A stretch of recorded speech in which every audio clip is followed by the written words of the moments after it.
para que quitemos todo legalismo, todo lo que está obstaculizando para no recibir tu palabra gloriosa y el evangelio maravilloso, Señor. Gracias te damos. Llevamos todo pensamiento de la mente natural cautivo a la obediencia de ti, de tu palabra, pero también dice tu palabra en 1 Corintios 2:16 que tenemos la mente de Cristo en el nombre de Jesús, porque pensamos, hablamos y actuamos como Cristo, porque somos tu cuerpo en la tierra, somos tu iglesia poderosa y gloriosa, somos la plenitud de Cristo aquí en el nombre de Jesús.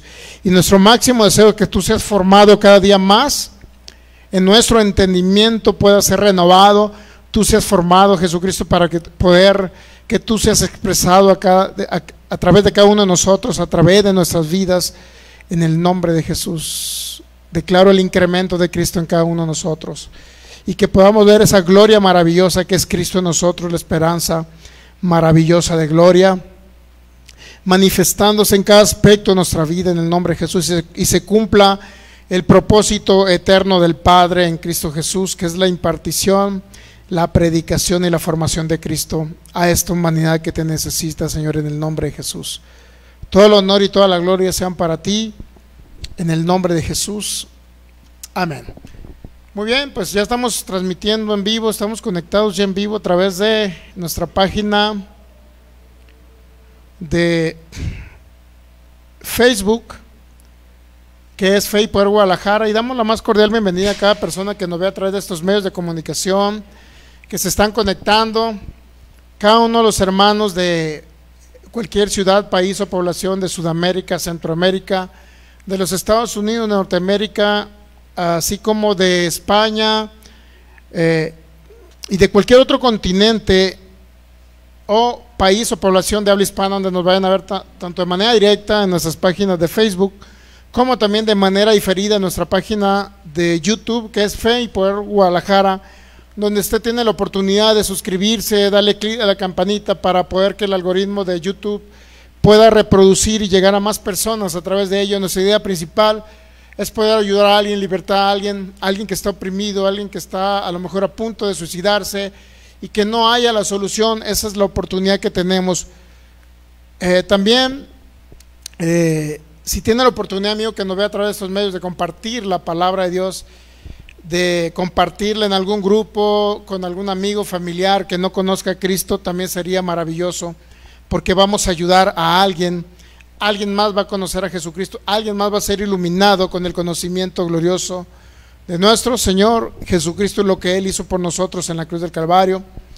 Las personas que están conectadas y que yo puedo ver ahorita es Rosalba Morales, sean bienvenidos, Guadalupe Santos, y no sé quién más esté conectado, pero santos, bienvenidos. Le decimos que acá en Cristo Jesús tienen una familia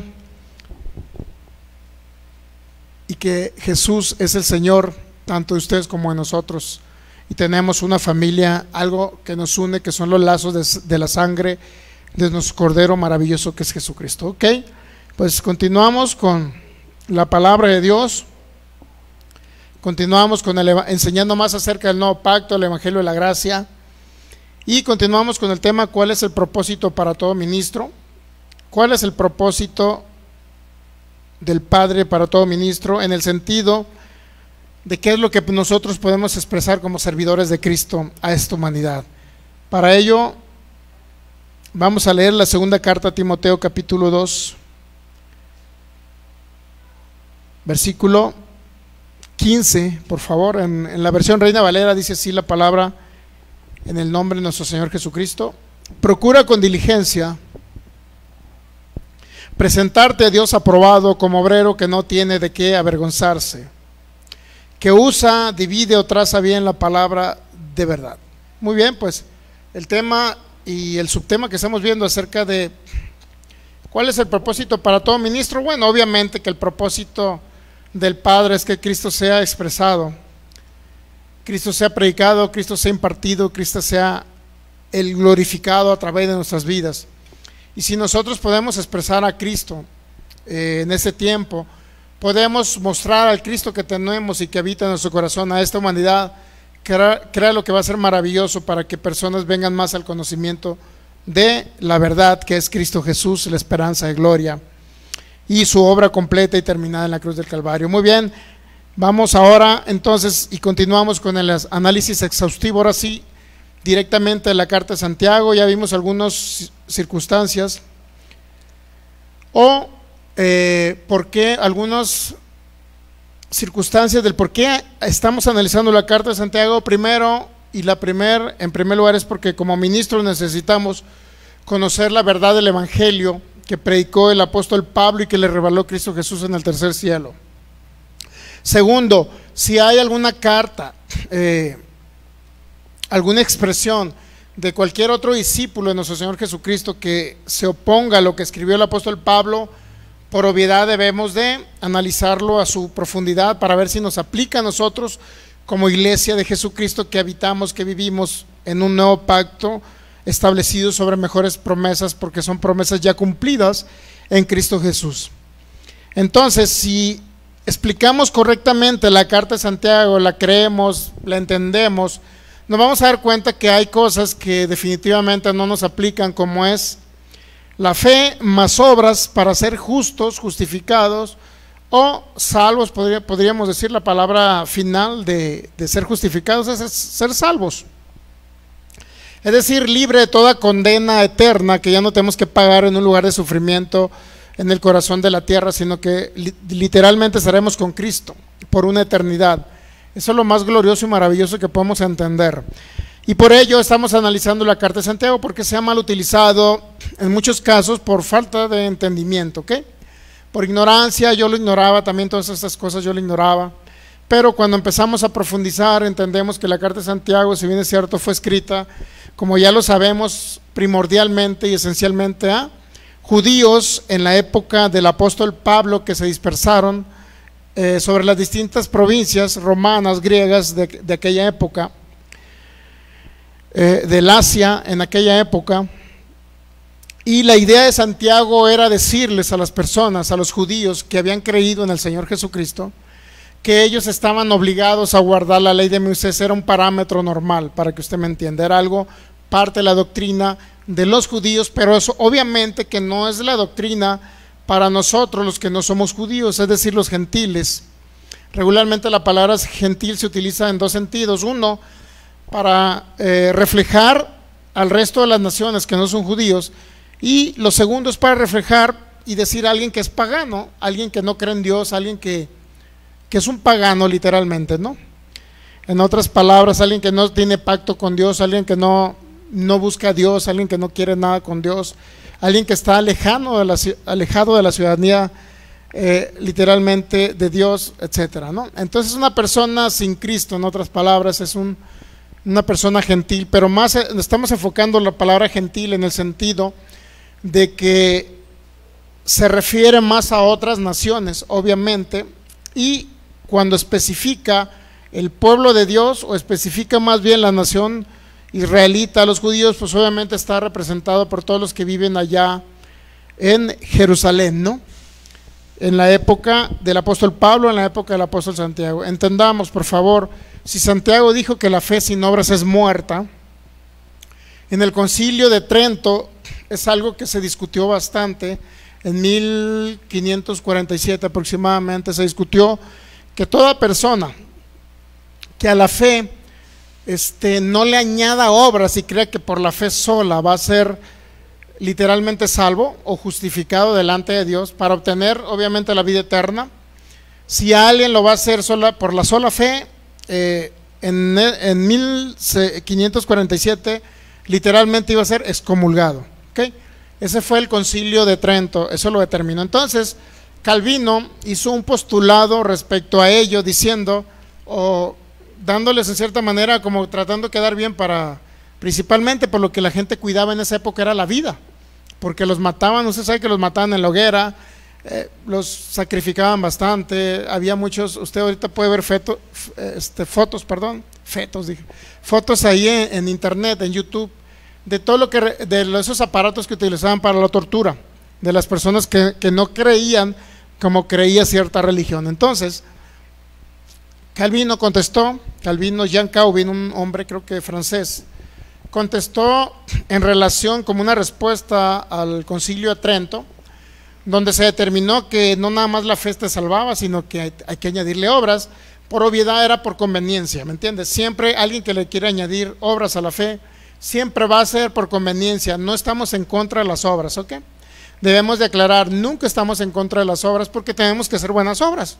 ¿Cuántos saben que si ve una persona hambrienta por la calle no le va a dar para un taco, una tortilla, un lonche? O sea, no estamos en contra de las obras, hay que hacer buenas obras. El detalle es que no podemos incluir esas buenas obras para decir que a través de las buenas obras vamos a alcanzar la salvación eterna en Cristo Jesús.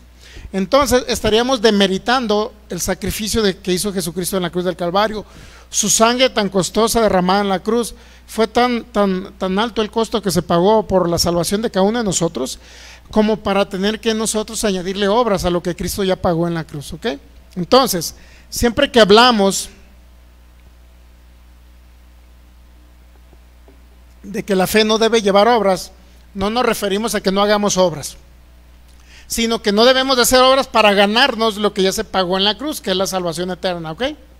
No tenemos que añadirle obras. Solamente lo único que tuvimos que utilizar fue la misma fe que cuando se nos predicó acerca de Jesucristo, lo único que decidimos fue creer en Él, aceptarlo como nuestro Señor y Salvador, y en ello experimentamos lo que es la vida eterna, el nuevo nacimiento espiritual en Cristo Jesús. No ocupamos más que hablar con nuestra boca, creer con nuestro corazón, así como dice Romanos capítulo 10, versículos del 8 al 10. Dice que con el corazón se cree para justicia, para ser justificado se cree con el corazón. Entonces es importante entender esto. Entonces se determinó en el Concilio de Trento que no nada más la fe, pero Calvino dice, bueno, nosotros creemos y postulamos como los denominados protestantes en 1547, nosotros postulamos, sí es cierto que la fe sola salva, así dijo Calvino, la fe sola justifica, pero fíjese la frase, es una frase media tramposa, ¿no? Porque dice Calvino, la fe sola justifica, la fe sola te salva, pero la fe no puede estar sola. Y lo dice, bueno, ¿cómo está el asunto? Como que ya no, o sea, en otras palabras está diciendo Calvino, quiero quedar bien con los del Concilio de Trento para pues que no me maten, quiero quedar bien por lo pronto, quiero quedar bien como diciéndole, les voy a seguir el rollo, así como decimos por acá, le voy a seguir el rollo con la finalidad de pues preservar un poquito más la vida, no sé si algo, por eso lo hizo Calvino. Sin embargo, él dijo y postuló, la fe por sí sola salva, la fe sola salva, la fe sola te justifica, pero la fe no puede estar sola. Entonces, en otras palabras, es una contradicción, ¿sí me explico? La fe sola te salva y de repente, pero la fe no puede estar sola. O sea, a la fe añádele obras, y eso viene desde 1500, a mediados del siglo XVI. Ya viene todo esto. No es algo nuevo, no es algo que ahorita estamos diciendo, no hagan obras, sino que es algo que ya, inclusive fue lo que creyó Lutero también. Es lo mismo que creyó él originalmente, creyó la fe sola, porque fue parte de los postulados de la Reforma Protestante en 1500. La fe sola, la gracia sola, solo Cristo salva, sola Escritura y solo a Dios sea la gloria. Los 5 postulados de la Reforma Protestante. Por eso es que continuamos. Lo que las personas utilizan para decir que usted tiene que añadirle obras a la fe para ser justificado o salvo, incluye en la carta de Santiago. Por eso es tan importante el análisis exhaustivo de esta carta, desde el hecho de que la analicemos en su contexto histórico. ¿A quién iba dirigida? Si usted hubiera vivido en aquella época y usted hubiera sido griego y no hubiera sido usted judío, esta carta no le iba a aplicar a usted. Tan es así que parte de la carta de Santiago lo contradice Pablo, porque primero se escribió Santiago, aproximadamente en el 44-45 después de Cristo. Tan es así que las cartas del apóstol Pablo, como la de Romanos, creo que se escribió en el 56, si más no recuerdo, por aquí lo traía. El libro de los Gálatas 55, 56, la segunda carta a los Corintios 55, 56 en aproximado. Todas esas cartas, sobre todo la que viene siendo los Gálatas y los Romanos, que la carta de los Romanos viene siendo, y muchos eruditos la llaman como la joya como lo más excelso que pueda haber acerca del conocimiento del Evangelio de Jesucristo y del nuevo pacto, y la manera en que nosotros logramos la salvación eterna, es decir, la justificación por medio de la fe en Jesucristo, mas no por obras. Entonces, en Romanos capítulo 10, podemos entender, antes de entrar a la carta de Santiago, Romanos capítulo 10 dice el versículo 8, si lo podemos poner en pantalla, y no sé si nos están siguiendo nuestros amigos de internet, pónganle por favor ahí, usted que nos ve, por favor agarre su Biblia, abra su celular con sus Biblias y pueda entender lo que la Escritura dice. Obviamente que todo lo estamos analizando en su contexto.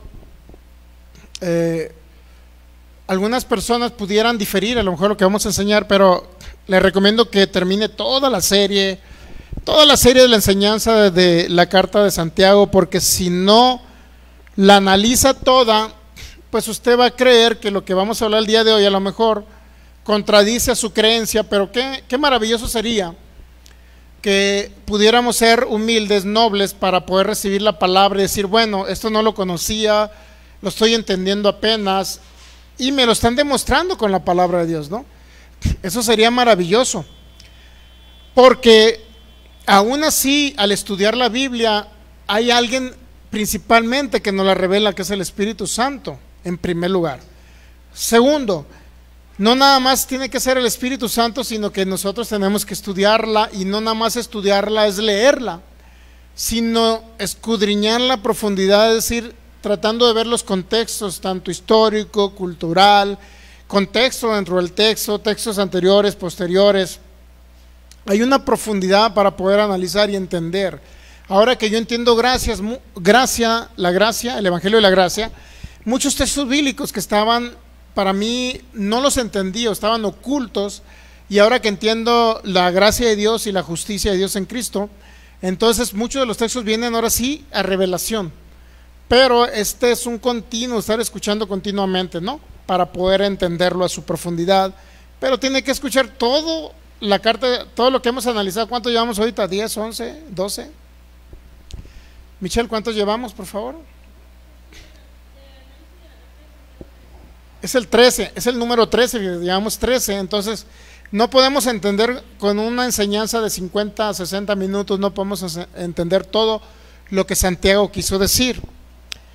La idea principal es que el Evangelio pueda funcionarles, y que el Evangelio no sea algo que, si hay unas cosas que están vedadas o no las podemos ver todavía nosotros a través de la Escritura, podamos comenzar a verlas, porque el Evangelio nos debe dar vida, debe sanar nuestros cuerpos, debe traer manifestación financiera, debe traer larga vida sobre la tierra, debe traer todas las cosas que pertenecen a la vida y a la piedad que ya se nos fueron dadas en Cristo Jesús.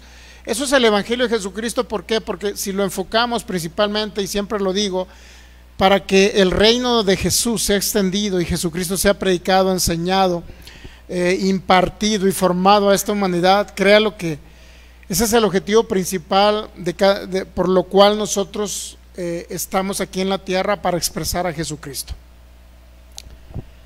Muy bien, entonces Romanos capítulo 10, ahí nos quedamos, ¿verdad? ¿Qué dice el versículo 8? Más, ¿qué dice aquí en la Escritura, no? Cerca de ti está la palabra, en tu boca y en tu corazón, y esta es la palabra de fe, dice el apóstol Pablo, que predicamos. Esa es la palabra de fe, es decir, es la manera en que opera la fe aquí en la tierra. Es la manera en que usted puede ejecutar esa fe que le fue depositada, que es la fe de Jesucristo en su interno, en su interior. Es la manera en que usted puede literalmente poner a trabajar, en otras palabras, la fe que le fue depositada según Romanos 12:3. Dice que si confiesas, es decir, que si hablas con tu boca que Jesús es el Señor, y crees en tu corazón que Dios le levantó de los muertos, serás salvo. Que si confiesas con tu boca que Jesús es el Señor y crees en tu corazón. Hay dos condicionantes para que la fe pueda ser una fe eficaz. La manera que operamos la fe sea una manera eficaz. Uno, creer con el corazón. Estar plenamente convencido que lo que dice la palabra del Señor, que lo que dijo Cristo Jesús, que la promesa ya cumplida en Cristo es una realidad para ahora nosotros, que ya fue consumado en la cruz del Calvario y ahí se llevó toda maldición, que nos entregó literalmente las llaves del reino, que nosotros ahorita podemos reinar en vida. Entonces, hay dos formas solamente que podemos operar la fe: creer con el corazón y hablar con nuestra boca. ¿Okay?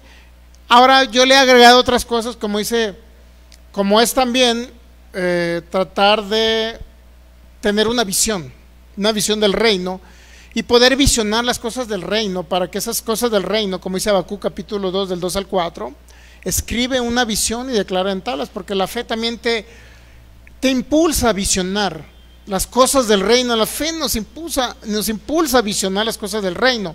Por eso yo puedo ver el domo de la fe con capacidad para 5,000 personas. Por eso veo el domo de la fe donde vamos a traer cantantes y salmistas cristianos. Por eso veo en el domo de la fe donde multitudes de Jalisco van a ir literalmente a tener a conocer a Jesús a través de esos cantantes que a lo mejor a través de nosotros nunca nos van a oír. Pero por eso veo literalmente multitudes que van a ir literalmente gratis al domo de la fe, no les va a cobrar ni un peso. Va a estar literalmente solventado o pagado por nosotros como la congregación Fe y Poder Guadalajara. Y multitudes van a estar llegando, y todos los proyectos que tenemos de poner en ciertos lugares, colonias marginadas, poner comedores donde se les dé alimento a personas y se les predique también el evangelio. Entonces, hay grandes proyectos en el reino de Dios y por la fe yo puedo visionar también. Pero yo veo la promesa de Cristo Jesús, que Él se hizo pobre para que yo fuera rico. Yo comienzo a creer que la prosperidad, la bendición financiera ya es un hecho consumado y es para mí, y comienzo a recibirla. Eso es y también visiono lo que con esa manifestación financiera podemos hacer cosas del reino, gloriosas, para que el propósito eterno del Padre se cumpla aquí en la tierra. Entonces es creer con el corazón y confesar con nuestra boca, ¿ya? Hablar con la boca. Y luego dice el versículo 10, es importantísimo: porque con el corazón se cree para justicia, es decir, la manera en que usted puede recibir la justicia de Dios en Cristo Jesús, que se aplicó en Cristo Jesús, en ese juicio que se determinó en la cruz del Calvario, donde a alguien se le dijo: tú eres pecador, tú eres el que vas a ser castigado en este juicio, tú eres el culpable. A alguien se determinó como culpable para que usted fuera declarado justo o inocente. Por eso esa es la justicia de Dios. Pero la manera, dice el versículo 10, porque con el corazón se cree para poder recibir esa justicia. Es tan importante entender estos aspectos de la fe. Hay muchas personas que ponen un montón de pasos para poder operar la fe, muchos pasos. El caso es que a final de cuentas te olvidas de todos los pasos y no puedes ni siquiera operar la fe. Pero para poder ser justificados no hay más que creer, mire, porque con el corazón se cree para justicia o para recibir la justicia de Dios, o para ser justificados o para ser justos o para ser declarados inocentes. En otras palabras, sin pecado. En otras palabras, salvos eternamente y para siempre. ¿Ok? Entonces, ¿con qué usted puede creer para ser justificado, para justicia? ¿Con el corazón? Lo dice Pablo. Con el corazón se cree para ser justificado. Entonces, Pablo dijo que tenía que hacer obras. Nada más era creer, ¿sí o no? Entonces, ¿qué pasó con aquel hombre que estaba con Cristo en la cruz del Calvario? Aquel hombre que le dijo: de cierto te digo hoy que estarás conmigo en el paraíso. ¿Qué obra tuvo que hacer ese hombre? Ninguna obra tuvo que hacer ese hombre. Y así hay otras historias en la Biblia donde personas no tuvieron que hacer obras para recibir algo de parte de Dios. ¿Okay? Y luego dice: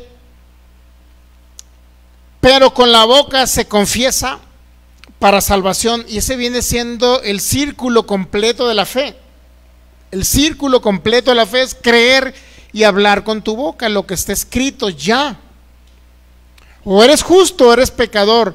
Muchas veces tenemos que tomar esa decisión, porque Santiago dijo que para que usted fuera justificado, no nada más le iba a servir la fe, sino tenía que hacer obras. Y por eso es que entramos al análisis de Santiago.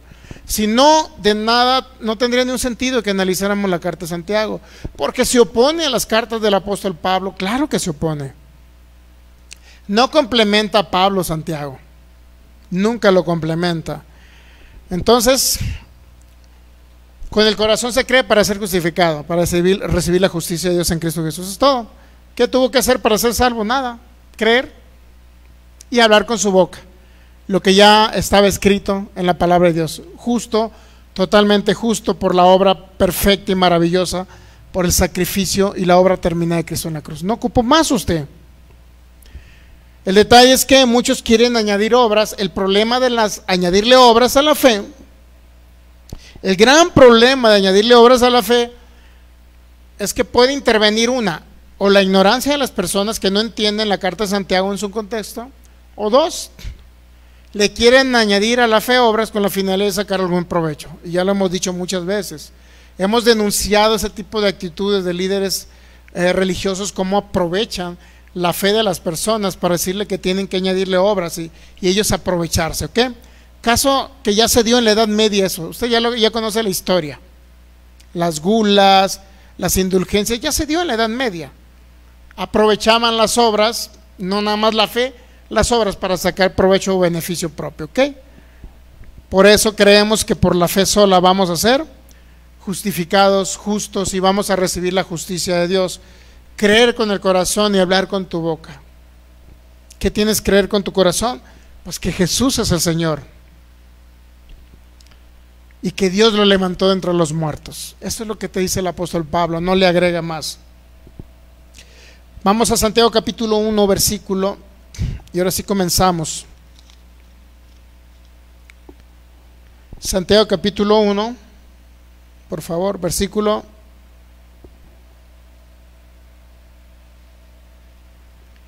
1:26.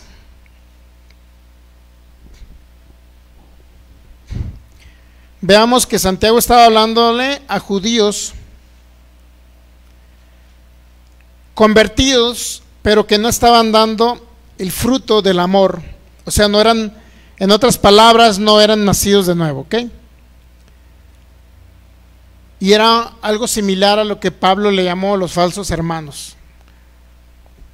Santiago 1:26: si alguno se cree religioso entre vosotros y no refrena su lengua, sino que engaña su corazón, la religión del tal es vana. ¿Qué significa que no refrena su lengua, sino que engaña su corazón? ¿Por qué engaña su corazón? Por obviedad, está creyendo él que es una persona que está cerca de Dios, pero su corazón está lejos de Dios. Y eso Jesucristo lo dijo muchas veces. Por vuestras tradiciones o vuestra tradición oral, dice, invalidan la palabra, porque con la boca hablan muchas cosas y dicen que aman y aman, pero realmente su corazón está lejos de mí, dijo el Señor Jesús, está lejos de Dios. En ese mismo contexto, vamos al capítulo 2, por favor, Santiago capítulo 2. Si usted lee del 1 al 7, es muy sencillo entender que está hablando principalmente de que había personas que hacían acepción de personas. Si llegaba un rico en la congregación, ¿qué cree que hacía la iglesia? Estamos hablando de la iglesia judía, ¿no? Judíos dispersados en todas las provincias fuera de Jerusalén. Y obviamente incluía a los judíos convertidos a Cristo también que vivían en Jerusalén. A ellos les aplicaba esta carta. Dice, bueno, vamos a leer el versículo 1, por favor. Hermanos míos, que vuestra fe en nuestro glorioso Señor Jesucristo sea sin acepción de personas. Porque si en vuestra congregación entra un hombre con anillo de oro y con ropa espléndida, y también entra un pobre con vestido andrajoso, y miran con agrado al que trae la ropa espléndida, y le dicen, siéntate tú aquí en buen lugar, y al pobre le dicen, estate tú allí en pie, o siéntate aquí abajo, bajo mi estrado. ¿No hacéis distinciones entre vosotros mismos si vienen a ser jueces con malos pensamientos? Hermanos míos, amados, Oíd, ¿no ha elegido Dios a los pobres de este mundo para que sean ricos en fe y herederos del reino que ha prometido a los que le aman? Pero vosotros habéis enfrentado al pobre. No os oprimen los ricos, y no son ellos los mismos que os arrastran a los tribunales. ¿No blasfeman ellos el buen nombre que fue invocado sobre vosotros? Todo hasta ahí, del 1 al 7, usted va a encontrar obviamente la acepción de personas. Le dan preferencia al rico y al pobre lo excluyen. ¿Usted cree que es correcto ya en Cristo Jesús? Y eso es muy normal en muchas congregaciones cristianas, ¿sabe usted? Qué mejor hacernos ricos todos con el evangelio, ¿no es maravilloso? Como ya muchos de ustedes próximamente van a estar ricos ya. Para el año que entra van a estar ricos. O en este año ya. Entonces, ¿no es maravilloso así? Que llegue un pobre y tratarlo bien como al rico. Porque el pobre también tiene la posibilidad de ser rico en un momento dado, porque el evangelio también produce bienes y riquezas. Siempre y cuando lo enfoquemos al reino, obviamente, ¿no? Haya un buen propósito por lo cual venga esa riqueza, el Señor nos provee esa riqueza. Entonces, pero hay muchos lugares así, mi hermano, muchos lugares. Yo he conocido personas, favoritismo, que porque aportan más a la obra de Dios, dicen, es que pues, y muchos pastores dicen, es que yo estoy cerca con los que se acerquen a mí. No es así. Está cerca de la gente que tiene dinero, pero así nunca debe ser. Nunca un ministro debe actuar de esa forma. Y digo, si hay ministros que nos van a ver a través de estos medios de comunicación, pues les exhortamos para que no sean así. Porque nunca fue la idea de Cristo que hubiera niveles inclusive de autoridad. No hay niveles de autoridad en la iglesia de Jesucristo. En el Antiguo Testamento había, ¿okay? Porque había un sacerdote conforme a la descendencia de Aarón. Estaba los sacerdotes levíticos, los que operaban en el altar. Estaban literalmente los hijos de Aarón, pues la descendencia de Aarón, que ofrecían los holocaustos, etcétera. Sí había ciertos rangos todavía, pues el sumo sacerdote era una persona muy reconocida en esa época. Los maestros de la ley, los escribas, eran personas que lo reconocían como autoridades. ¿Cuántos son? El Sanedrín son, creo, 70 ancianos. Buscan entre 27 y 70 ancianos más o menos. El Sanedrín viene siendo el concilio, los gobernantes, los que dirigían, los que imponían leyes, los que en la época de la ley de Moisés, pues el Sanedrín era el consejo de ancianos. Eran personas que tenían cierta autoridad. Ahora en la iglesia de Cristo ya no existe la autoridad vertical, sino es horizontal. Todos tenemos la misma autoridad en Cristo Jesús y nuestra cabeza es Cristo. Y solamente existen funciones, ¿sabe usted? Solamente existen funciones en el Evangelio, en el Nuevo Pacto, en la iglesia de Jesucristo. No existen que el apóstol está arriba, luego creo que ponen por allá al profeta, luego al pastor y luego el evangelista, algo así, y por último el maestro. Entonces, literalmente no hay. ¿Mande? 23 y 71 eran más o menos. Yo dije 27 y 70, ¿no? Algo así. Bueno, 23 y 71 se ha compuesto como mínimo 23 y como máximo 71. Literalmente eran las autoridades de Israel, ¿ok? En el judaísmo, en el fariseísmo, los saduceos y todos ellos, ¿no? Ok, entonces, la idea principal de estar en Cristo y cómo funciona la iglesia de Cristo es que haya funciones. Obviamente hay personas con funciones más importantes que otros. Todas las personas son importantes, pero unas tienen, Dios les ha colocado, por decirlo así, una función específica y especial de administrar, porque los que administran están dentro de la primera carta de los Corintios 12, 28. Ahí están los que administran también. Entonces los que administran vienen siendo aquellos que dirigen la obra. Están los maestros, están los apóstoles, etcétera, pero todos tenemos el mismo nivel de autoridad. Ninguno está arriba de otro, sino que coordinadamente, como el cuerpo humano, así el cuerpo de Cristo debe de funcionar, ¿ok? Y la única cabeza de nosotros, no hay cabezas dentro de la iglesia, la única cabeza es Cristo. Y Él es el que coordina a través de las personas aquí para que pueda operar el cuerpo de Cristo como debe ser en la iglesia de Jesucristo, ¿ok? Entonces, mire, Santiago capítulo 2, Si entendemos del 1 al 7, ¿verdad? Había excepción de personas, a los pobres se les excluía. Digo, eso es muy común, hermanos, es muy común. Es normal en las iglesias cristianas. Si se presenta un empresario y todos los demás son trabajadores, ¿a quién cree que le va a dar más prioridad el pastor? ¿Con quién cree que se va a ir a comer el pastor más seguido? Es muy normal eso, muy normal. Pero aquí todos vamos a estar enriquecidos, así es que todos tratémonos por igual, ni uno más, ni uno menos. Santiago capítulo 2, versículo del 8, ahora sí vamos a analizar del 8 al 10. Si en verdad cumplís la ley real, conforme a la escritura, amarás a tu prójimo como a ti mismo, bien hacen.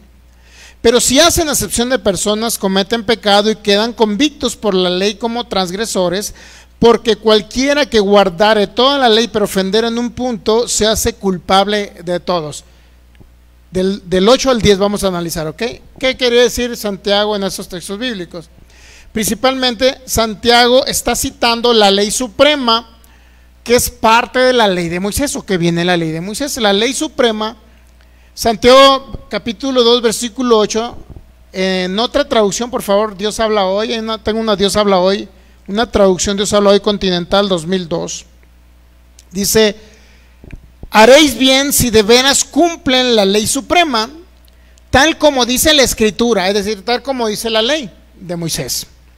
O sea, dentro de la ley de Moisés hay una ley suprema, una ley real y una ley suprema. Si lee la Dios habla hoy, dice: haréis bien si de veras cumplen la ley suprema, tal como dice la escritura. ¿Y qué dice la ley? Amarás a tu prójimo como a ti mismo. Esa es la ley suprema que viene dentro de la ley de Moisés. Es decir, es lo máximo que viene por cumplir dentro de la ley de Moisés. Es el segundo mandamiento más importante de la ley de Moisés. Entonces, por eso Santiago le llamó ley suprema, que viene siendo la ley del amor, en otras palabras. ¿Se da cuenta? Dentro de la misma ley de Moisés, lo más importante era el amor. Más importante que cumplir todos los mandamientos, sí. Pero muchos no entendieron la ley de Moisés. El problema es que muchos creen que la ley de Moisés Dios la dio para poder ejercer un castigo a aquel que pecaba, pero nunca fue dada con esa finalidad la ley. Entonces, ahorita en la actualidad el cristianismo utiliza la ley de Moisés para condenar a las personas y para que merezcan un castigo a aquel que peca. ¿Sí sabe usted? Pero nunca fue la idea de que la ley se diera para que ahora sí voy a ejercer mi juicio y el que peque lo voy a asesinar, lo voy a matar. No, no era la idea.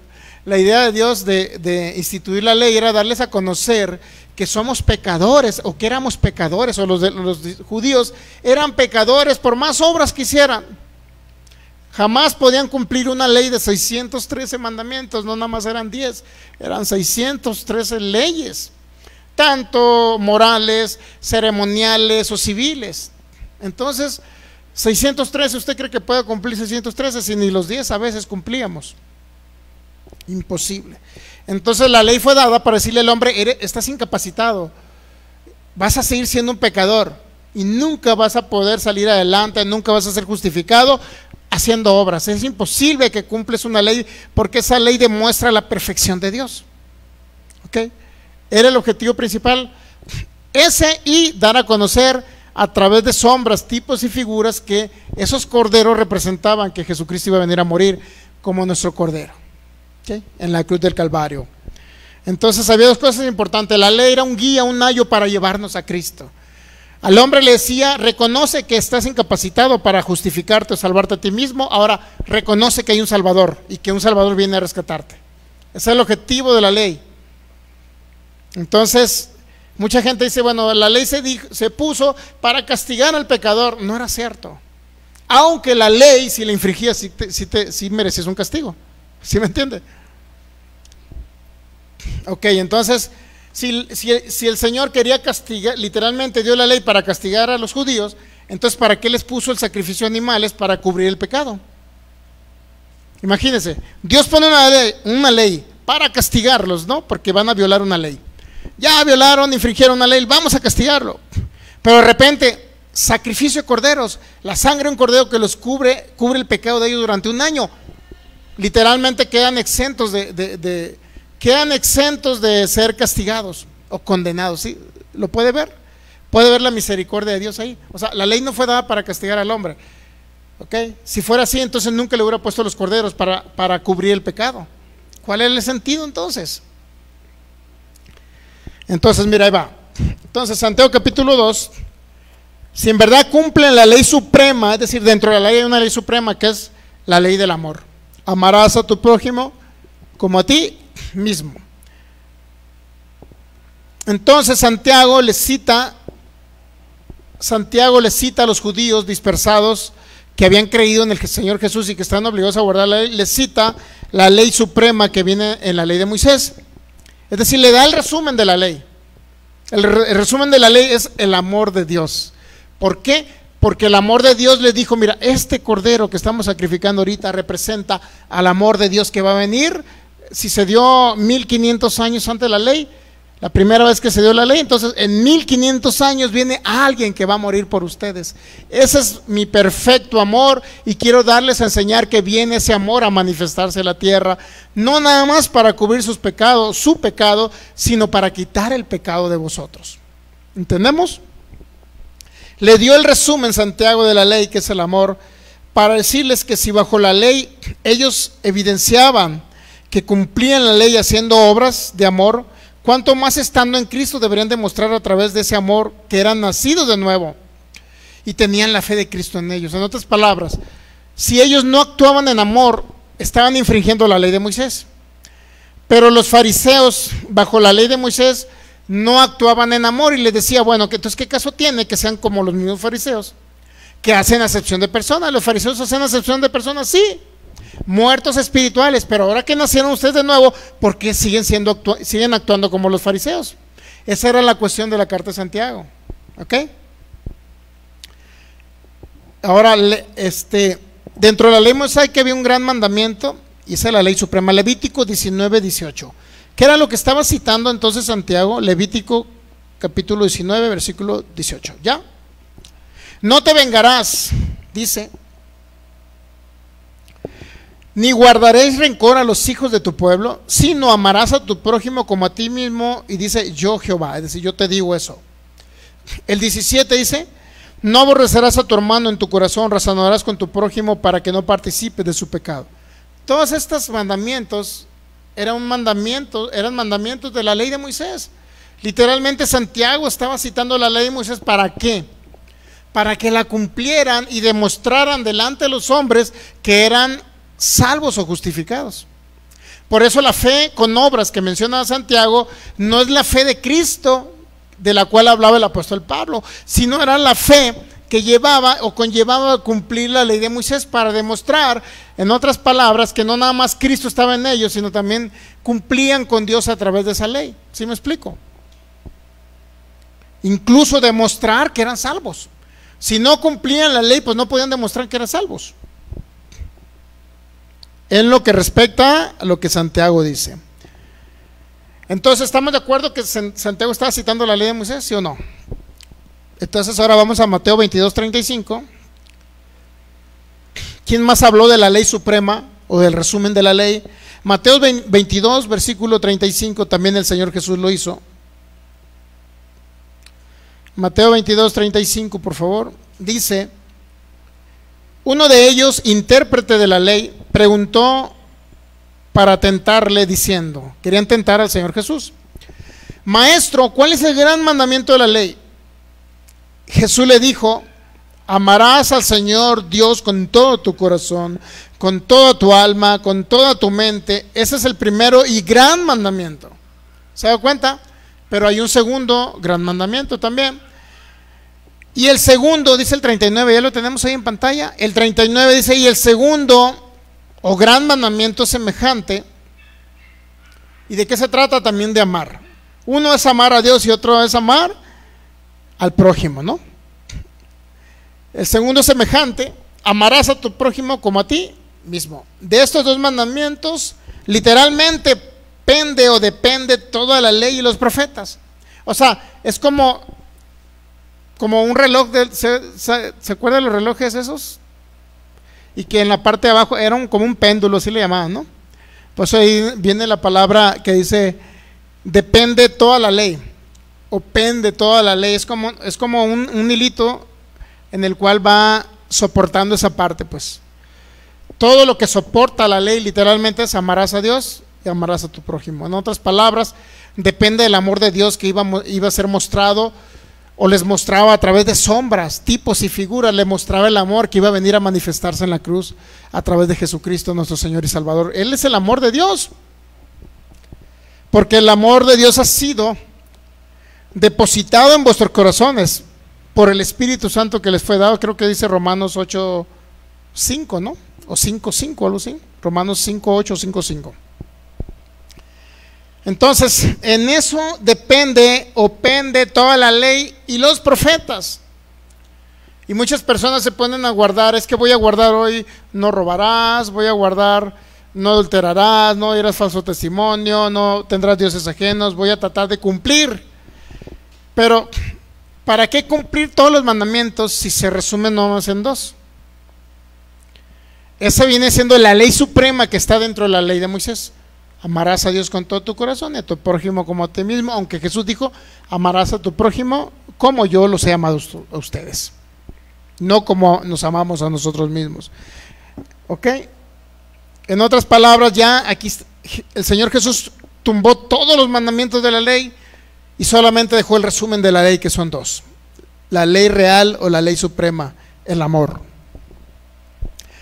Pero también el apóstol Pablo dijo en Romanos capítulo 13, versículo del 8 al 10, por favor.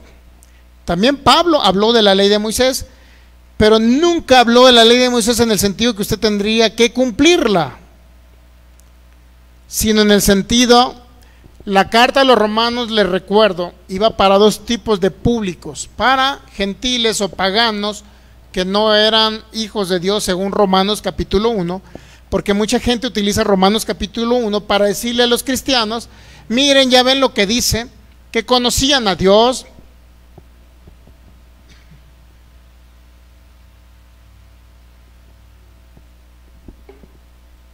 ahí dice en Romanos capítulo 1, muchas personas hablan en Romanos capítulo 1 como si fueran cristianos a los cuales iba dirigida el capítulo 1 a los romanos. No eran cristianos, no eran judíos convertidos, eran gentiles o eran paganos todavía no convertidos a Cristo. Porque ahí les dice que adoraban más a las criaturas que al Creador, porque Dios se le reveló. O sea, en otras palabras, al que no tenía ley, ¿cómo podía Dios revelársele? Hablándole o mostrándole a través de la creación, de las aves, de todo lo que Dios había creado, a mostrarle que había un Dios todopoderoso que había creado todo esto. ¿Estamos de acuerdo? Entonces eso dice el Romanos capítulo 1.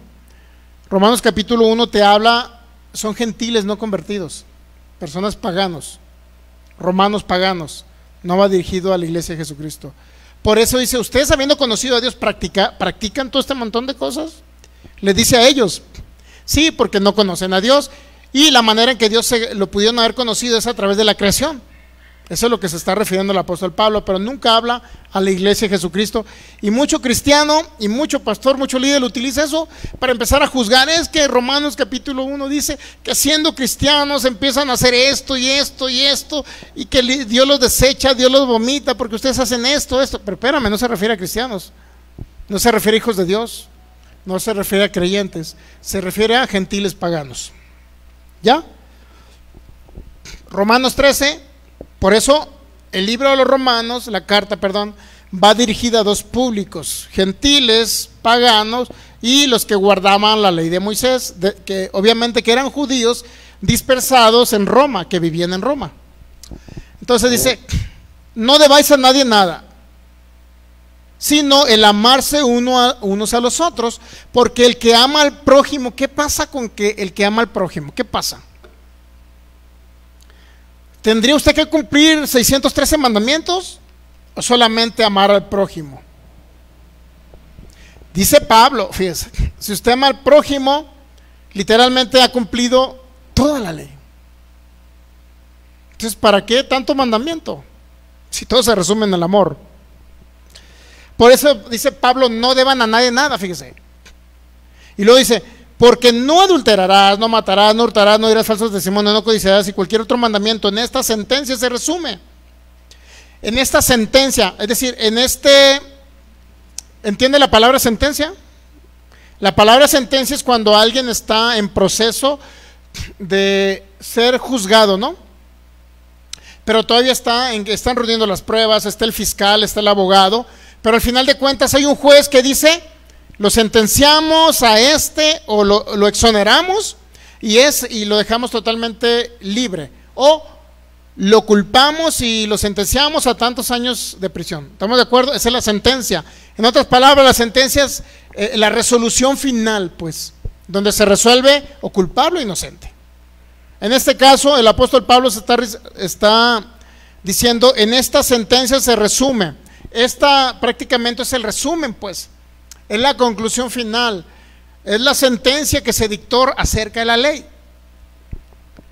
Amarás a tu prójimo como a ti mismo. En otras palabras, si alguien dice que quiere cumplir la ley para ser justificado delante de Dios, no se tiene que ir a 613 mandamientos. En su caso, tendría que irse a lo que dijo Pablo. ¿Quiere realmente ser sentenciado por la ley? Entonces actúa en amor. Es lo que está haciendo Pablo. Amarás a tu prójimo como a ti mismo. Y luego dice el 10, el amor no hace mal al prójimo, así que el cumplimiento de la ley es el amor. ¿Estamos de acuerdo? Por eso dice, no debas a nadie nada, sino el amarse unos a otros. Es decir, si algo vas a deber de acuerdo a la ley, si algo te exige la ley, por decirlo, si alguien que está bajo la ley ahorita, si algo te puede exigir la ley es que algo que tú puedas deber, pues porque no debemos nada, pero porque Cristo ya lo pagó. ¿Estamos de acuerdo? Si algo debes de deber o algo te sientes obligado por pagar algo, entonces paga amando a los demás. Es lo que está diciendo Pablo. No pagues queriendo cumplir la ley porque nunca vas a poder. Son 613. Entonces comienza a amar a la gente. Y en ese resumen está la ley. Pero Pablo no nos dijo que cumpliéramos toda la ley. ¿Se ha dado cuenta cómo resume Pablo? Pero Santiago sí dice que tenemos que cumplir la ley. Todo lo contrario a lo que dijo el apóstol Pablo. Entonces, concluyendo con esta parte,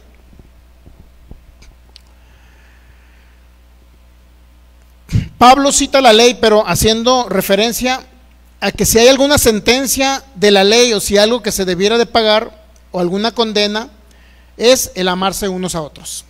Si algo te va a exigir Dios, pues algo que le va a exigir Dios a usted conforme a la ley, porque ya no nos aplica la ley. ¿Estamos de acuerdo? Pero si hay algo que nos pudiera exigir conforme a la ley, porque era para judíos esta parte. ¿Estamos de acuerdo?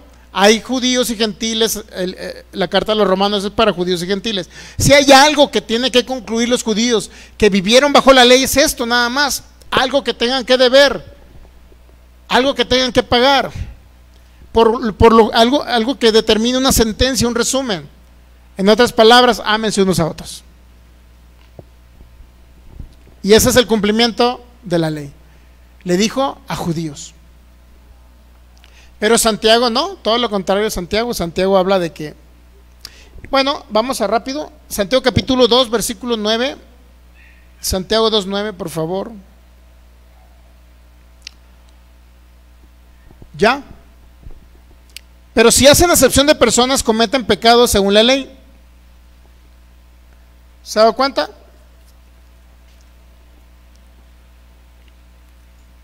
Bueno, ya vamos a cerrar con eso nada más. Santiago 9, y dejo la idea nada más para continuar el próximo viernes. Pero si hacen acepción de personas, cometen pecado y quedan convictos por la ley como transgresores. En otras palabras, como eran 12 tribus de Israel dispersadas por todas las provincias romanas y griegas, si ellos, a pesar de haber creído en Jesucristo, la doctrina para se les denominaba a ellos los de la circuncisión, judíos convertidos a Cristo, ¿ok?